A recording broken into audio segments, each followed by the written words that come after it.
before we start we'll discuss the cosmic consciousness. Now, what is our normal consciousness? We feel ourselves separate from everybody else. Okay, there are 5 of you out there. Do you, any of you, feel that you are the same as the others? No, you feel a difference. That is the separation, the consciousness which separates you, and the principle which separates you from the rest of the world is the ego, and the ego is created by the dividing principle of mind. It is mind that divides, and this division starts at a very, very high level. It starts at the overmind level itself. Okay, that's why Sri Aurobindo says even up to the overmind level there is ignorance. If you define ignorance as seeing the multiplicity, okay, then it is the ignorance is starting there. There is knowledge, but there is also ignorance. In the supermind, there is no ignorance at all. You see oneness. Even if you see the many, the possibility of the many, it is not ignorance anymore. Okay. So now the cosmic consciousness is exactly the opposite. When you come out of your body, mind, life, okay, it's like if you are in your house, you are seeing only your house, you are seeing only your room, you are seeing your furniture, you are divided from the rest of the world. Okay. Now suppose I come out into the street. Now my view is 10 times more than when I am sitting in my room. Isn't it? I can see the whole street. I can see the sky. Okay. So this is what happens. When your consciousness comes out of your body, mind, life, it's like coming out of your house. It's exactly like that. But still, when you come out of your house, you still feel separate from everything else. But the cosmic consciousness is when the ego disappears. The ego is the one that makes you feel separate from everybody else. Now, I'll give you one basic thing, and then you will see that this principle can be applied to everything above, all the planes. The first thing is your body. Your body is made of what? Body is made of matter. Agree? Your body is made of matter. And what is matter? The whole universe is matter. In other words, your body is just a small selection of the universal matter. Okay. So you are actually one with the entire matter in the universe. But you don't see that. Why? Because the principle of ego is there and you feel yourself to be locked inside your body. Okay. The same principle applies also for the vital as well as the mind, but slightly in a lessened manner. Okay. Your vital is not as imprisoned as the body. Okay. The body is imprisoning more than the vital. The mind is imprisoning also less. Okay. But when you come out of your body, mind, life is like coming out of your house. You enter the cosmic consciousness. In other words, you start seeing the oneness of things. You realize that your body is one with matter. You realize that your vital, which seems to be only made up of your emotions, is actually one with the universal prana. Okay? And similarly, the mind also, which is a limited selection out of the universal mind plane. Okay? You realize that it is just that and it is open to that. This is one way of understanding. So what happens when you are in the cosmic consciousness? First of all, you feel yourself to be outside the body, mind, life. Okay? You are outside. It depends. There are many, many shades. There are many people who tell me so many different impressions of this. Yesterday only I heard another one, which is a shade of this one. Then one of the students also told me what she had, that is again another shade. There can be many shades of the cosmic consciousness. So, and the cosmic consciousness can be double. So cosmic consciousness basically is you are not locked in your body, mind, life. You realize that your body is one with matter. You realize that your vital is one with the universal prana. You realize that your mind is one small dot in the mind plane of universal mind plane. And what happens about the soul? You realize also that you are pure soul. You are not the body, mind, life. They are only instruments. Okay? And you realize, but you also know that it is essentially divine, your soul. Soul or psychic being, let's call it soul for the time being because it's a general term which includes both psychic as well as the self. So when you come out, you actually experience yourself. But there also there are many shades, okay? You can feel yourself different from the body, you can feel yourself different from, but you need not have the absolute experience of the cosmic consciousness. Sri Aurobindo says 3 possibilities when you come out of your body. The world becomes unreal to you, and the consciousness in which you are is the only reality. Okay, that's a self. You can call it nirvana in Buddhism, you can call it the Atman or the Brahman consciousness in Advaita. It depends on which you have been brought up, in which background. Now, what happens when you are in that consciousness? 2 things can happen. You can feel yourself to be one with everybody else. Arey, that person, I was seeing Yasmin, Archanadi and all as separate. Now I see that essentially we are the same. I see, in fact, Sri Aurobindo says in one sonnet, he says, to whichever person I turn, I see myself with another face. Okay, so this is in a sonnet he says that. So this is one way of seeing. That means you see yourself in everybody else. Okay, but there is another way of seeing also. You see the whole universe within yourself. As Sri Aurobindo, another sonnet, Sri Aurobindo says that the whole universe is within me. The largest stars in the universe are burning within me. Okay, so there is 2 ways of seeing. You see yourself in others. In other words, you see yourself in everything else around you. This is what Sri Aurobindo calls the apprehending consciousness. You go into each thing and apprehend it. Okay? You feel yourself to be even in the stone. You are present in the stone. You are present in the tree. You are present in other human beings. Okay, you are one with everybody. Essentially, your consciousness is the same as everybody else. But there is another one, the comprehending consciousness. The whole universe is within me. That also is a cosmic consciousness, but that is what Sri Aurobindo calls the comprehending consciousness. So there are 2 ways of seeing the cosmic consciousness. Somewhat clear, the cosmic consciousness? So we'll summarize the cosmic consciousness. Okay, number 1. Can you tell apprehending and comprehending again? Pardon?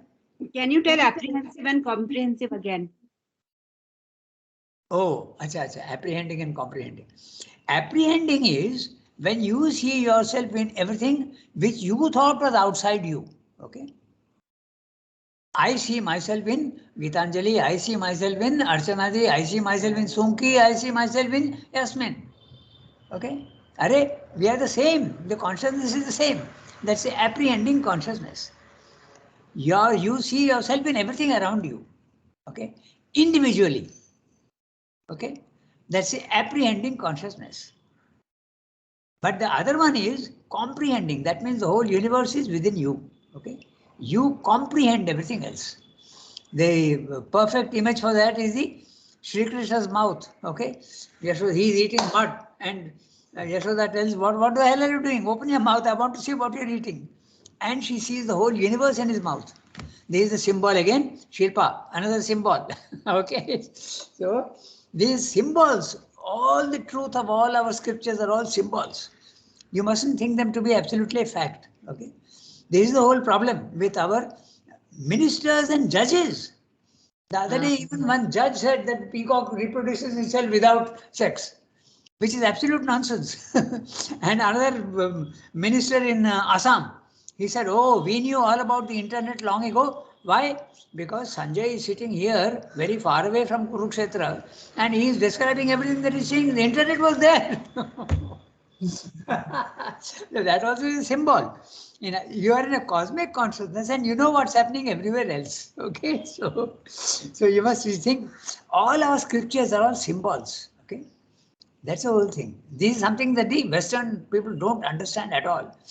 How can Ganesh be a god and have an elephant trunk? Okay, so this is the problem. They don't understand symbols, but all these are symbols, and symbols are because truth is beyond the mind. How are you going to explain something which is beyond the mind with words? Words belong to the mind, and you can't describe something which is beyond the mind. So you use symbols. Okay, that's the reason.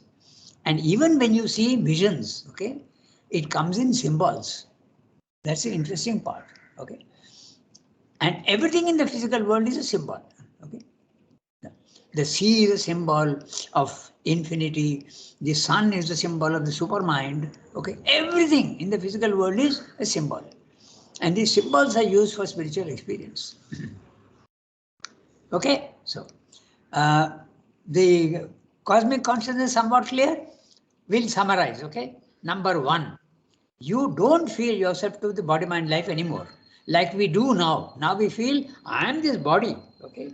If you get an injury, you feel, oh, I'm getting the pain. Or if you eat something nice, you identify yourself with a pleasant sensation in the body. You are identified with your body, you are identified with your vital, you are identified with your mind. This is what I am, you feel. That's ignorance. Okay. So when your consciousness or the soul comes out of the body, mind, life, you realize that you are one with everybody else. But note interestingly that when you come out of your body, mind, life, you need not necessarily have the cosmic consciousness. Okay, you will see the physical world as unreal. That's what 90% of the time it happens. The Purusha separates itself from Prakriti, which is body, mind, life, and you may feel yourself to be separate. You may not even see the physical world as unreal. Okay. But the extreme case, you will see the physical world as unreal. Okay. And that is the philosophy of Buddhism, that's the philosophy of Mayavada. Okay. That's it. Many philosophies say that the world is unreal. Okay. Actually, it is not unreal. The forms are unreal in this sense that they are real only in time and space, but not eternally real. It depends on how you are going to describe, how you are going to conceive of the reality. Reality, if it is something eternal and infinite, then all the stones and all the trees and all the human beings you see in the physical world are unreal because they'll disappear. They are created and they disappear. This is the truth of the Mayavada and the Buddhism also. Okay, so this is the cosmic consciousness. So first, you feel yourself to be not body, mind, life. Secondly, you see your oneness with everybody else. And that oneness also can be in many ways. Okay, so two ways, basically two ways. One is you see yourself in everybody and you see everybody else also within you. Can be both. Okay. It's not necessary that you will have both together all the time. You can have them separately. I remember there's a Jiddu Krishnamurti, okay? You remember him or maybe you don't know about him. He was one fellow who used to go all over the world, okay? And he used to give lectures also. I've attended one of his lectures in Chennai, okay? He was, this fellow, Edward Toll, all these people, they speak only of the silent mind. None of them go beyond that, okay? The silent mind is the one that gives you the cosmic consciousness. Okay, so somewhat clear? Actually, okay, so shall we start reading the... I have a little query. Okay, go ahead. When Sri Aurobindo was in the Alipur jail, Yes. And then he started seeing Lord Krishna in everything.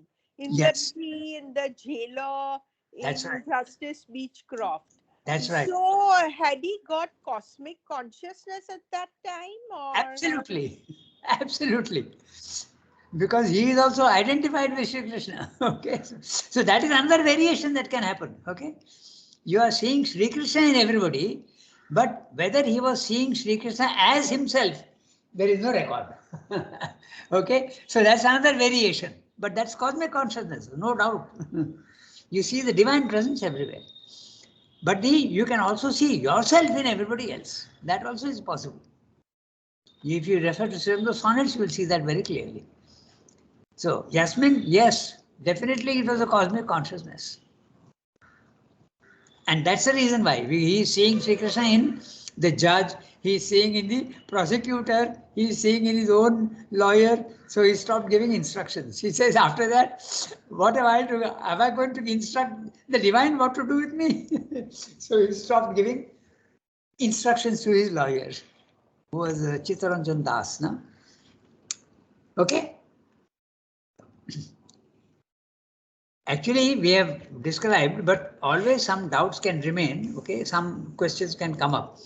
As each question comes up, then we have to review what we have done, and slowly, slowly things become clear. All right. So, shall we start reading the cosmic Yes. consciousness? Yeah. So, Okay, I'm reading yeah, please go ahead. Cosmic Consciousness. Yeah. To realize and unite oneself with the active Brahman is to exchange perfectly or imperfectly, according as the union is partial or complete, the individual for the cosmic consciousness. The ordinary existence of man is not only an individual but an egoistic consciousness. It is, that is to say, the individual soul or Jivatman identifying himself with the nodus of his mental, vital, physical experiences in the movement of universal nature, that is to say, with his mind created ego, and less intimately with the mind, life, body, which receive the experiences. Less intimately, because of these, he can say, my mind, life, body. He can regard them as himself, yet partly as not himself, and something rather which he possesses and uses. But of the ego, he says, it is I. By detaching himself from all identification with mind, life, and body, he can get back from his ego to the consciousness of the true individual, the Jivatman, who is the real possessor of mind, life, and body. Looking back from this individual to that of which it is the representative and conscious figure, he can get back to the transcendent consciousness of pure self, absolute existence, or absolute non being, three poises of the same eternal reality. But between the movement of universal nature and this transcendent existence, possessor of the one and cosmic self of the other, in the cosmic consciousness, the universal Purusha of whom all nature is the Prakriti or active conscious force. We can arrive at that, become that, whether by breaking the walls of the ego laterally, as it were, and identifying oneself with all existences in the one, or else from above by realizing the pure self or absolute existence in its outgoing, immanent, all embracing, all constituting self knowledge and self creative power. He has explained extremely clearly, but we are in the ignorance, so we have to look very carefully at each word what he's saying. And I have got in my book, I have noted down two the two sonnets which he has. We'll read that also. The indwelling universe and the cosmic consciousness. Okay, so that explains the cosmic consciousness. So, shall we go through each word, through each sentence? Or if it is very clear, I don't need to impose my explanations on you. If it is clear, we'll go on to the next paragraph. What do you feel? You have to tell me. Please explain. No, please go through it. Okay, we'll do that. Okay, so sometimes we can bring out some subtle points which may be missed when we read once. Okay, so to realize, by the way, the previous chapter we read was the passive and the active Brahman. Okay, remember, okay, the passive and the active Brahman. Normally, when you come out of your body mind life, 90% of the time is the passive Brahman. Okay? The passive Brahman is the one that you feel yourself to be silent, without thoughts, without any action. The action and the thoughts and the emotions are going on in the body mind life, which is separate from you. You are outside sitting on the Gita's phrase is Kutastha, okay, seated on the summit. Okay, you're seated on the summit and you're watching your body mind life below in the valley, you're going on moving. But it's not you who are having thoughts, it's not you who are having emotions, it is not you who is acting. Okay, it's your body is acting, but you're not acting. That's the passive Brahman. Now, to realize, I'm reading the first sentence. To realize and unite yourself with the active Brahman, okay, that means you, we'll read the sentence, then we'll see. The active Brahman is to exchange perfectly or imperfectly, according as the union is partial or complete, the individual for the cosmic consciousness. Okay, so when you are in the active Brahman, okay, you are in the cosmic consciousness. But when you come out of your body mind life, you need not necessarily have the cosmic consciousness. Even Srimla didn't have it. He saw the physical world as unreal, but he did not reject it. But it is possible to come out of your body-mind life and see the physical world as real, relatively real, and you embrace the world. In Life Divine, in the the beginning of a chapter, he says that when you lose your identification with body-mind life, three possibilities. He has discussed the three possibilities in this paragraph also lower down. Okay. The first is you see the physical world as unreal. Okay. So, and you reject it. And you say, I don't want the physical world, it is unreal. Why should I have it? This is the ascetic tendency and also the Buddhistic tendency. They want only the pure consciousness which is featureless, immutable, infinite, eternal. And they disappear into the origin from where they came. Okay, that's one. The other possibility is that you see the physical world not as unreal. Then you embrace that's a cosmic consciousness. That's an active Brahman, what he is saying. Okay. And that active Brahman also can note very clearly. It can be perfectly or imperfectly. Okay. According if the union is partial or complete. There are so many possibilities. Okay. So it can be, you can identify yourself perfectly with the world, or you need not. It can be partial. So all these variations can be there. But to have a clear idea, when you don't see the physical world as unreal, okay, but you see yourself as separate from it, it's the active Brahman consciousness. Okay, so that's what he's saying here. Is that clear? So, and the third possibility which happened to Sri Aurobindo, okay, I am seeing the physical world as unreal, but I refuse to accept that as the last experience. How can it be that I have been cheated all this time? Okay. I thought the physical world is real, and now God is showing me that the physical world is unreal. He has been cheating me all this time. I don't accept it. This is Sri Aurobindo's stand. Okay. So he waited until he could rise to a higher level of consciousness and see the physical world also is real.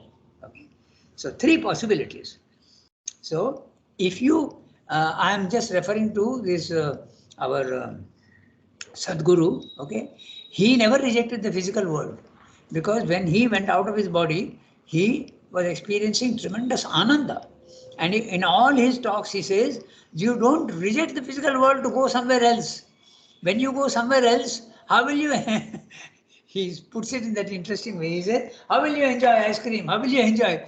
You want enjoyment has to be here with the body.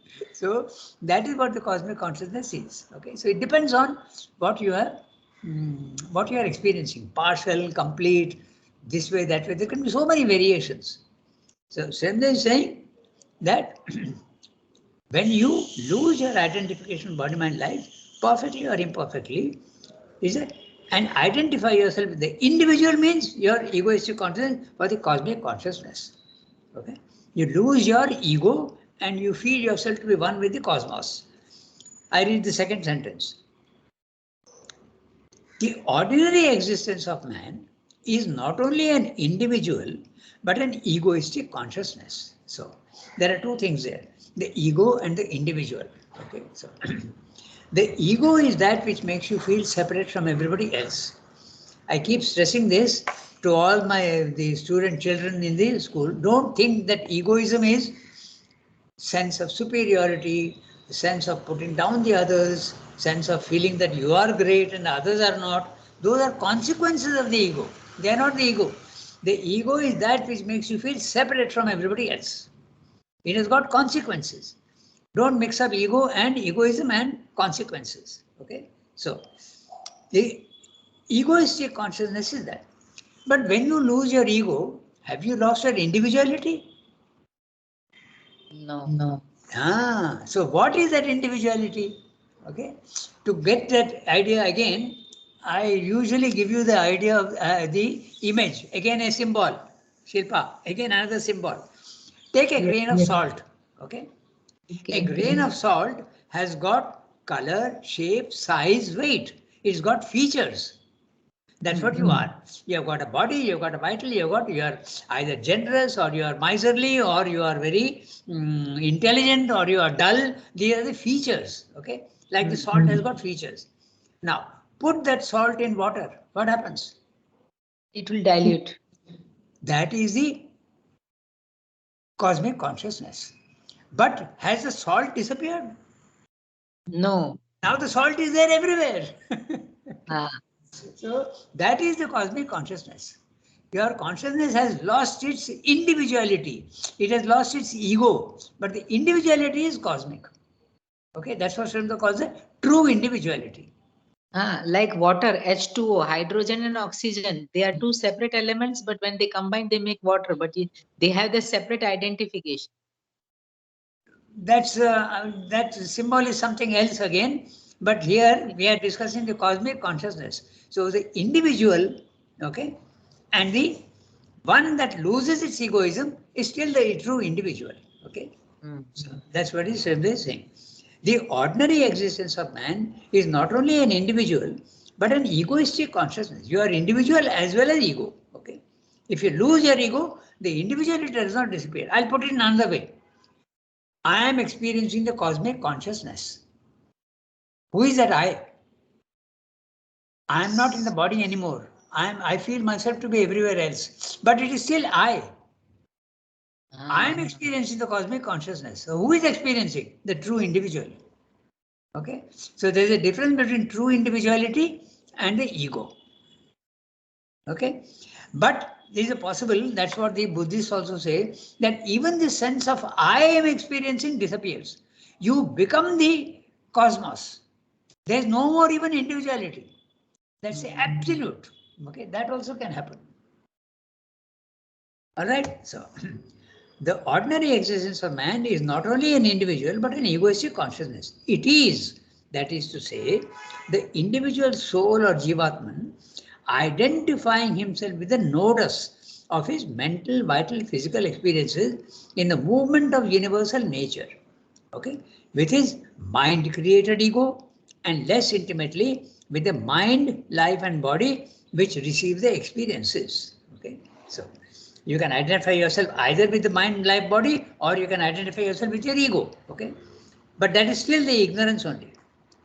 For of these, of mind, life, body, he can say, my mind, my life, my body. He can say that, which means that he's making a slight difference between his mind, his life, and his body and himself, regarding them as himself, yet partly as not himself, and something which he possesses and uses. But of the ego, he says it is I. So normally the ego is the one that is mistake for the individuality. The sentence is clear? Even if you feel that I have a mind, I have a vital, I have a body, you are identifying yourself with your ego. You may not identify yourself fully with the body, mind, life. That is still ignorance only. Okay.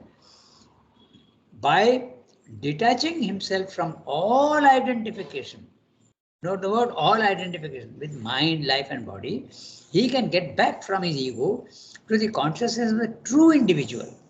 And which is the true individual? The Jivatman. Okay, the Jivatman is the self. Okay, it's the individual soul. Okay, but that individual soul can realize itself to be everything else also in the cosmic consciousness, who is a real possessor of mind, life, and body. Your soul is the one that should possess mind, life, and body, but in the ignorance of the world, it is your mind, life, body that possesses your soul. It's the other way around. Okay, you are subject to their demands. Okay, looking back from this individual to that of which it is a representative and conscious figure, he can get back to the transcendent consciousness of pure self, absolute existence, or absolute non-being, three poises of the same eternal reality. So you can have, again, there is three things he is telling you. Transcendent consciousness of pure self, absolute existence, or absolute non-being, three poises of the same eternal reality. You can experience this in three ways. The transcendent consciousness of pure self, highest level. Okay, absolute existence. This is the experience of Brahman. Absolute existence. That is the reality. The world is not. Or absolute non-being. That's a Buddhistic theory. Okay, you are in the Brahman consciousness, but it is so featureless that you think it is empty. Okay, three poises of the same eternal reality. But between the movement of universal nature and this transcendent existence, possessor of the one and cosmic self of the other, okay, now that's interesting, we have to see. Possessor of the one, okay, and cosmic self of the other, okay. The transcendent becomes the cosmic self, and he also becomes the body-mind life, but then he possesses the body-mind life, but he becomes the cosmic self of the, in the cosmos, he is the one, okay. There's a whole philosophy behind that. It's called the, what is it called? When you think that the world is the only reality, pantheism, okay. You feel that God is universe, God is nature, okay. So that's what you realize, that the universe is itself the ultimate reality. So that's what he's saying by, where is it gone? Cosmic self of the other is a cosmic consciousness, the universal Purusha, of whom all nature is the Prakriti or active conscious force. So the body-mind life is the Prakriti. You have become the Purusha. Okay? I'm reading the sentence again carefully. But between the movement of universal nature, which is the movement of universal nature? Matter, life and mind. Okay? There is movement in all these three. But there is no movement above the mind. Okay? It is static. It is not dynamic. It is static. And this transcendent existence, no movement at all. But it is a possessor of the one. Okay? It possesses the body-mind life and cosmic self of the other. Okay? The cosmos is an expression of the transcendent.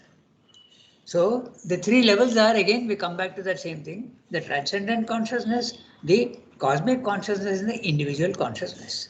The three things can be there. So is a cosmic consciousness, universal Purusha, of whom all nature is the Prakriti or active conscious force.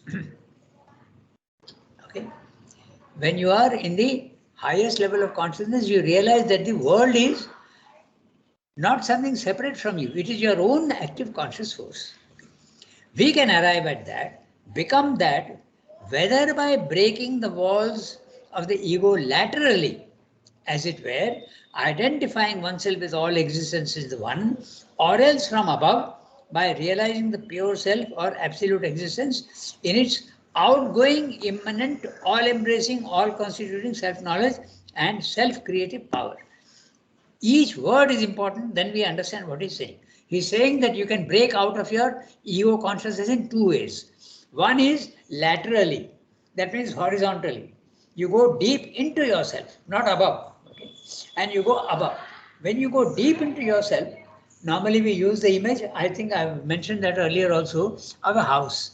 If you think of yourself as a house, it becomes very easy to understand. Okay? You are the house, and you are sitting in the front room, and through your doors and windows, which are your senses, you are looking at the street. You are seeing very small amount. You are seeing only the physical world, okay, through your doors and windows. Now, you can either go up to your terrace, and when you go up to your terrace, you are going to the self. You have lost your contact with the ground floor, which is your body-mind life. There, your view is tremendous. Now, 360 60 degrees all around. You can see the amount of knowledge and the amount of vision that you have is 10 times more. So that's a self. But that is rising upwards. That is one way of escaping from your ego. The other way is to go inwards into yourself. That is the breaking the lateral walls, he's saying. Okay. What are the walls? Your body, your vital, and your mind. There is an inner mind, inner vital, and an inner body, subtle body. So these are the veils which occur. He is using the word wall. Sometimes he uses the word veil. Okay. So you go into it, and where do you end up in your house? You go to the kitchen garden if you want. Okay. Everybody doesn't have a kitchen garden, but it is open to the sky at the back of your plot. Okay. And what does it mean? It means you are in touch with the universe. You can get a huge amount of knowledge. Whatever is there in the universe is available to you. This is the phenomenon of hypnotism. The hypnotizer takes your consciousness from the front room into your inner being, where the sky is open. And there you are in touch with the universe. Whatever is there in the universe, you can get knowledge of that. Okay, that's how the hypnotizer uses this mechanism. Okay, but you can't be hypnotized unless you are willing to be hypnotized. Everybody can't be hypnotized. If you've got a very strong personality, one of you has told me that they tried the experiment and they could not be hypnotized because you have a strong will and a strong personality. You don't want to be dictated to by other people. Okay, but you can do that to yourself. You don't need to be hypnotized by others. Hypnotize yourself. Go into yourself. So this is very clear what he's saying. You can lose your ego consciousness by going up to the terrace, which is the self, or you can go into yourself laterally, horizontally, and that you go beyond the psychic also, and you go into your intraconscient. Okay, the intraconscient, Sridhar also uses the word inner being. He also uses the word subliminal. Okay, below the surface. So that is the cosmic consciousness. Two ways of getting the cosmic consciousness. Okay, what's the time? 27. We have got 8 minutes. Rangada, Yeah, tell me. Rangada, I have a question. Yeah, The tell me. previous sentence, possessor of the one and cosmic self of the other. In that Yes. phrase, Ah, one is mind, body, and life. What is the okay. other? Okay, I think what he's saying is, yeah, we have to, sometimes the language is very terse, so you have to supplement that with other texts, okay, then it becomes clear. So, let me read that sentence again carefully. Huh? But between the movement of universal nature and this transcendent existence, possessor of the one and cosmic self of the other. Okay. So, between the movement of universal nature, the lowest level. Okay. Yes. And this cosmic transcendence at the highest level. Yes. There is some consciousness which is in between, and that's a cosmic self. Okay. In other words, your consciousness can experience a transcendent outside the universe, and you can also experience yourself in the body mind life. Okay, that's a movement of universal nature. Movement of universal nature, your body is moving, your vital is moving, and your mind also is moving. So that's the lowest level. But the transcendent is the one that is high above. You are outside the universe. There's something in between, and that's a cosmic consciousness. The cosmic consciousness is when you are in between the two. Yes. There are three levels. No? The transcendent is the highest. The cosmic, you feel yourself to be one with the cosmos. Okay. Yes. And there's one in which you feel yourself with the body mind life. Yes. That's the lowest. So the cosmic consciousness is the one that he's talking about in the middle. Yes. If you see carefully, you will see that. Huh? And that Rangada is the possessor of the one. Yes. No. The transcendent is the possessor. No. What it means is that the cosmic consciousness is the possessor of the universal nature, and the cosmic consciousness is the cosmic self of the transcendent existence. Ah, okay. Okay. Now it's that is what. Okay. Now I understand. Yeah. So there is a cosmic consciousness. So this is the three levels that he's talking about. Okay. So we can arrive at that by breaking. So there are two ways of doing it. No? One is by the breaking of the walls of the ego laterally. You have to pierce through the body, the subtle body, and then you go through the vital body, and then you go to the mental body, and then you come out into the into the intraconscient. But there is one danger. Okay, when you are crossing these levels, you can get stuck at the inner vital level. Okay, I'm going a little beyond Sridhar's text because it's very interesting. It becomes a real. Okay, there used to be a gentleman here, and his name was Orunda. Okay, he used to live in the opposite the French Institute now, which is a boarding for the girls. There used to be a house there where many people used to live. Okay, earlier, and this man was a lifeguard in the sea. There was no swimming pool at that time, and he used to be in the sea. So he had the experience of this, the inner vital. Okay. And he found that lot of power was there and all. But mother knew that he is going in the wrong way, and when he told mother, she shut that experience off. So he used to tell us, oh, mother has taken away all my experiences. Actually, she was protecting him. Because when you enter the vital world, it is very, very dangerous. Unless your psychic being is awake, okay, you can make a mistake. And that mistake was made by another person in the ashram. His name was Tirupati. He was from Andhra, from Vijayawada. And he also entered the vital world, and tremendous power he was feeling. Okay. He was trying to go into your intraconscious, but on the way you have to, if you stop at the vital level, you are in trouble. Okay. And it happened. And Sri Aurobindo told him, please don't stop there. He told Sri Aurobindo, I don't need to eat, I don't need to sleep. So much energy is there in me. Okay. He had contacted the universal vital. So Sri Aurobindo told him, that's a big mistake. Please continue to eat properly and sleep also. He didn't listen. So he lost his balance and he had to be sent away. Okay. So this breaking of the lateral walls is a dangerous thing. It's not a very, very easy thing. It can happen. All right. So that brings us to the end of the paragraph. Maybe you can read the 2 sonnets. Yes, Rangada, read the 2 sonnets. Yes. Yeah. Okay. The indwelling universal. It's in SABCL, it's in volume 5, page 131.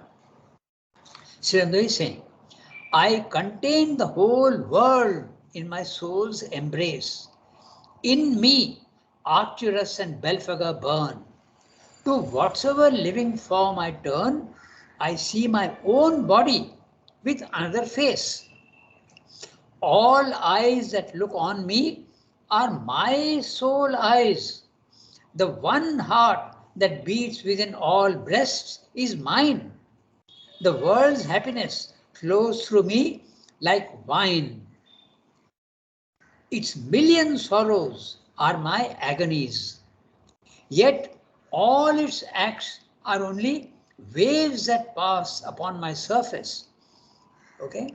Inly, forever still, unborn I sit, timeless, intangible.